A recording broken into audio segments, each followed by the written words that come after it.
being pulled forward by previously mentioned anatomy, including the levator scap. Does that make sense? Because that's really what it's all about. If you want to focus on the shoulder, you went to the wrong course. I'm not focusing on your shoulder. Tessa, I would never touch a shoulder that didn't have a thorax of a cootie bug. Holes are in the right place. Does that make sense? Full HG horizontal abduction. Humeral glenoid abduction of 45 degrees or maybe more. Everybody should have 45 degrees of horizontal abduction. Maybe more. Do I care about how much more? Everybody's different, Kurt. Some of you chose parents with short little squatty arms. Some of you chose parents with long arms. Some of you chose parents with different thoraxes. Do you understand what I'm getting at? It doesn't really matter. Here's what matters. Can you horizontally abduct? Can you extend your femur? That's a yes or no. Can you adduct your femur? That would be a yes or no. Do you follow me? So qualifying it isn't, and quantifying it isn't that important. The answer is, can you horizontally abduct? Jonathan, we didn't show you, but I know yesterday you could not horizontally abduct on your right side. On your left side because of your right brachial chain. Almost messed that up. So on your left side, horizontal abduction could have been limited because your brachial chain and this pec and these muscles are keeping your entire spine oriented to the right. And we'll talk about what the ribs then had an impact on the humeral bone in limiting what that impact was on that humeral rotation, horizontal abduction, not rotation, and internal rotation. And if you wanted to, you could even look at external rotation, which is not in your algorithm. And then finally, if you have that, then you probably have a hypermobile joint. You also see people with right brachial chains present with limited humeral glenoid inflection on the left side. So on the left side, you take their arm up and they'll be limited. Now, again, this is all in your manual. I'm just telling you the 3 tests that we're going to look at here in a few minutes. On a left BC patient, somebody that could be considered a left BC patient, you would have decreased left and right humeral glenoid internal rotation because they're right away a bilateral brachial chain patient. They're PC type of a patient. And I won't read the rest, but do you see the word L and R on everything down there, Gail? It's bilateral. What we're going to do, Jonathan, you have such a good-looking body. I'm not kidding you for this demonstration. Can we use it again today? Would that be a problem? We'll pull in some other people. Jonathan, and if I don't see something, I'll create it. That's what I'm saying. You got a body I can do that with. You're intact, which I appreciate. That's why I want to use your body. Jen's going to read the test. We'll show you what the tests on his are like, and we'll comment on any comments you might want. That begins on page, are we on page 40 now? Flip the page. Oh, by the way, on the bottom of page 39, our acronyms are all discussed and defined. So please take a look at that. We're now over on page 41, and we'll just go through all those tests. On page 40, if you look at it just momentarily, you'll see that we not only gave you the tests that we just put on the board right here. We're going to look at apical expansion. We did that yesterday. It's a primary test for the brachial chain. We started that yesterday. We're going to introduce horizontal abduction, and it has a little asterisk by it. It has a little star by it. It's kind of a big test. This literally took us some time to write up, right, Jen? So we're going to read that to you and talk about IR with it. So humeral glenoid internal rotation and horizontal abduction, Jen will do a little reading and tell you why those limitations exist with commentary from me. Shoulder flexion, and then I'm going to talk to you about cervical axial rotation, which I debated about putting in this course. We have other speakers who give this course, and they felt very strong about it being in this course. So I'm going to go through the cervical axial rotation. You already kind of know why we're looking at it, because the cervical axis serves as a place for you to pull things from. It's a point of reference, and I'm going to touch base with it in this course. There's another course that gets into the cervical spine and the head and neck a little bit better than this course. Then you have listed on page 40 the muscles that we're going to use to oppose this chain. And we didn't put any lefts and rights with it yet, but we are this afternoon. This is going to be an afternoon of right low trap and right tricep. You might as well start drinking the Kool-Aid right now. Right low trap and right tricep. That's what the afternoon is going to be all about. How do I get my right low trap and my right tricep involved? And why? And why? And where? And where would you do that? So that's why the first two muscles listed up here is triceps and low trap. If you want to start drinking Kool-Aid, put the word right by those two. Okay? If you want to start that process now with me, which would be a good thing to do, start putting the word right. We need obliques. We need them on both sides. We'll spend a little time in another 4-day course on obliques, this integration program. In this manual, you have right low trap, right tricep, left abdominal activities in this manual. Let's go to the next one. Transverse abdominis. Transverse abdominis, another abdominal muscle. We need them.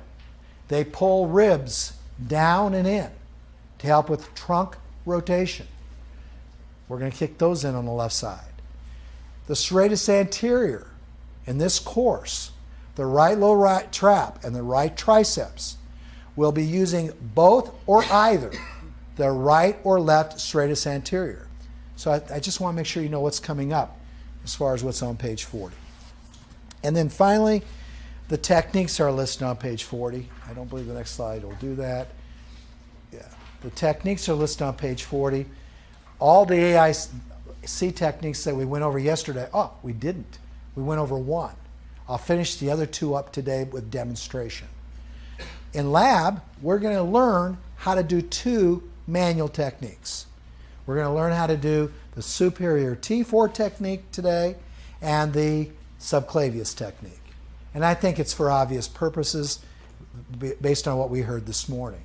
I will demonstrate all of these fairly quick, keeping in mind that you have a DVD available that explains every one of those and how to carry them out correctly.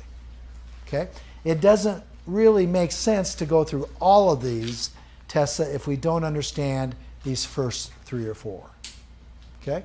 But you do want to complement when needed, and I'll tell you when I would use them, the other techniques. Do you have a question? No? Someone ask a question. Anybody got a question right now? Okay. Doing okay? All right, that's on page 40. Okay, so I'll go over those demonstrations. Okay, here's where we're at. Right BC evaluation and assessment, okay? Should I put the cap on this, Jen? Is that okay? Jonathan, bring your gorgeous looking body up to the front of the room. Okay, God bless you.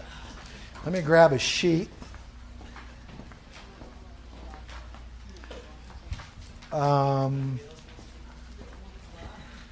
Is there a sheet? What happened to our sheets? Could you grab one? Grab a few sheets, okay? Chad, would you help me move this table? These tests are on page 41, okay? If you go to page 41, let's move this table. Oh, thanks a lot, Chad. We're going to put a sheet down for you, Jonathan, okay?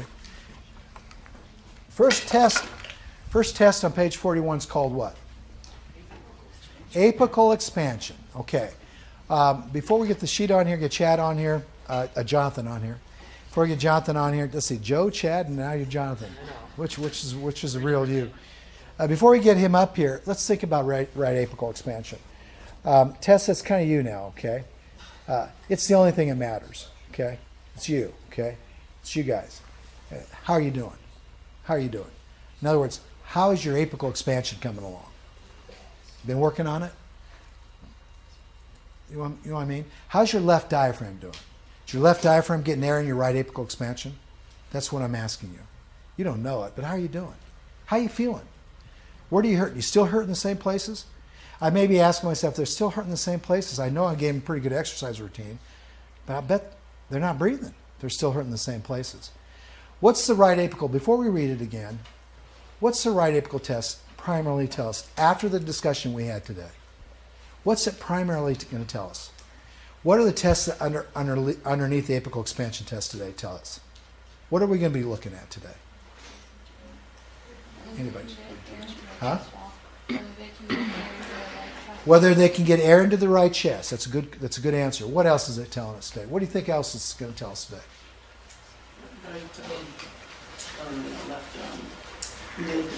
Sternal space. Thank you. Rick, someone took your job. Because if I'd have gone to Rick right away, you would all known the answer. Thank you. It's going to tell me whether or not he can move air into his left posterior mediastinum. It's good because for right apical, and remember what Jen just said? Right apical expansion does not guarantee left posterior mediastinum. Does not guarantee you got it. But it is going to tell me whether or not I'm on the right track with my rib rotation. And that's the second question. What is right apical expansion yesterday? Yesterday, what did right apical expansion tell you? Yesterday. Chad, it told me whether or not you're a patient who can what? Rotate. So we're going to do it again. Jan, I don't remember yesterday if we read it. Did we read it yesterday? Okay. So I'm going to show it to you real quickly. We won't read that one. We'll go on to the next one. All right? And, you know, he's had a night to sleep on this. Who knows what this guy's like today? And he has so many girlfriends, I don't know which one he took out last night. So, you know, these things get kind of problematic. We don't know what's going on in his life. We just want his body. All right. Go ahead and take your shirt off. And I love embarrassing you, too. You got a good-looking body. Go ahead and take your black shirt off there. All right. You know, we're paying this guy by the minute. You know that. So we're going to lay you back on your back. I'm just joking and having fun with you. I know. And when I look at him, I'm going to do what I do, Tess. When I look at him, I'm going to look at his rib cage. I might stand him up and have him bend over and see if he's got what in the back. A little bit of a rib hump, a little bit of a... But right now, I'm looking at him, and he looks pretty normal. He has a nice... He's probably got a beautiful 90-degree infrasternal angle. Probably pretty close to that. I'm going to ask him to take a breath of air in, even with his legs straight, and blow out. He's not just a belly breather. Both his chest and his belly. Breathe in. So see what I'm doing? I'm just informally making some assessments right off the bat. He may be laying here with his head in a certain position. He's laying here pretty well. Both feet are kind of in a neutral state. Nothing about him. He's perfect for this demo. Now I could take some of you up here and show you some misfits, but that's not the point. I'm asking what would I do if I was going to assess his brachial chain? Then I would say, well, I want to see what you're doing for breathing. So I'm going to have him bend his knees, and I'm going to come on over here, and I'm going to ask him to take a breath of air in. He's going to blow all the air out, and I'm just going to guide those ribs down. And now after this conversation we had this morning, you can tell they rotated. Mm-hmm. And breathe in and blow out. He feels like he's moving air pretty doggone well. I'm going to hold him down really good here. Breathe in. This guy is neutral today. You know you're neutral today. Mm-hmm. Who did you didn't go on a date last night, did you? Mm-mm. That's why. That's absolutely why. Okay.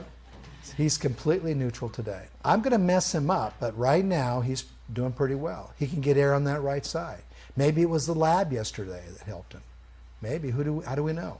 His legs look probably a little better today. I'm not going to get the yardstick out. This is right trunk. Oh my goodness. Did you get a good night's sleep or what? I did. 8.5 hours. What side did you wake up on?